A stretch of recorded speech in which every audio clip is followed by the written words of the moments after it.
Medals are not just engraved gold, they are symbols of what hard work can accomplish. That is why Mayor Christian Yap of Victoria Tarlac couldn't say no when teachers and students from Victoria East District asked him for these to be handed to exemplary students.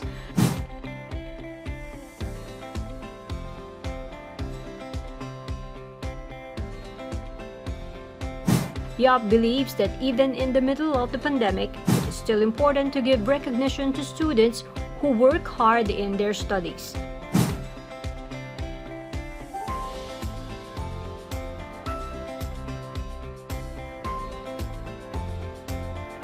Yap, together with Vice Mayor Rex Villa Agustin and the members of the Sangguniang Bayan, handed over the medals to the teachers.